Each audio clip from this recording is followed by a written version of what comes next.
ipapakita ko sa'yo ay highly classified at may permiso ako para isama ka. Yes, ma'am.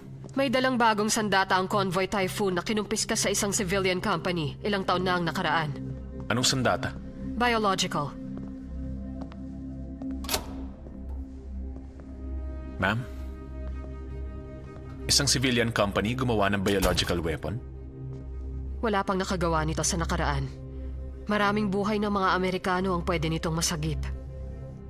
Okay, pero mukhang nagka-problema. Ang cargo ay isang living weapon. Ililipat sana sa malapit na military facility para sa combat training. At nakawala ito. Ganun ba? At ngayon malaking panganib na ito sa populasyon. Malayang gumagala sa labas ang mga asset at sino mang sibilyan ay nasa panganib. Anong gusto mong gawin ko? Sinubukan kong tawagin sila pabalik sa base. Pero hindi sigurado kung gagana yon. Sino ba yung... sila, ma'am? Mga Allosaurus. Mga Allosaurus? As in, dinosaur? Tama ka.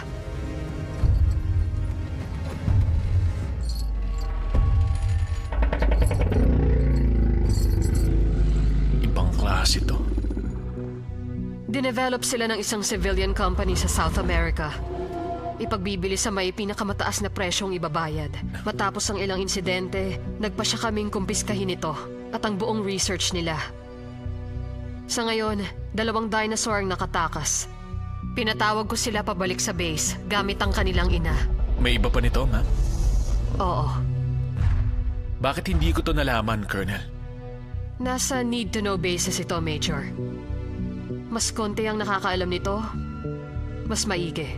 Alam ko, ma'am, pero bilang head ng Special Forces sa base. Alam ko ang posisyon mo. Yes, ma'am. Special Forces ka. 2 Silver Stars. Napakahusay ng kakayahan mo pagdating sa tactical analysis. Matagal na panahon na yon, ma'am. Kahit na, malaki ang tiwala ko sa abilidad mo. Salamat sa pagtitiwala, ma'am. Anong kailangan kong gawin? Maghanda sa pag-atake sa base natin. Pag-atake? Hindi ba mga hayop lang sila?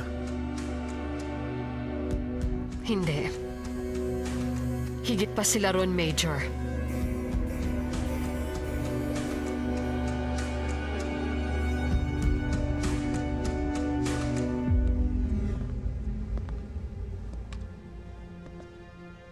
Tingnan mo itong nasa screen. Isa tong extremist group sa South America. Nakatanggap kami ng intel na nagpaplano silang umatake. Kaya nagpa siya kung i-assign ang secret weapons natin para linisin ang compound. 2 Allosaurus lang ang ipinadala ko, Major. At winalis ng 2 yun ang buong compound. Paano mo sila nakontrol? Hindi kailangan. Sa sobrang territorial nila kahit saan mo sila ilagay, aangkinin nila ang buong lugar. Paano sila mapapabalik? Nag-pre-record kami ng tunog mula sa kanilang ina. Pinapatugtog namin ang tape sa crate. Pagbukas nun, papasok sila. Nasaan na ang mga crate? Sa kasamaang palad na si Ryan nang tumakas sila sa convoy. Kaya ang gusto kong gawin mo, Major, hulihin mo ang dinosaurs na yon at ibalik sa kung saan sila nararapat.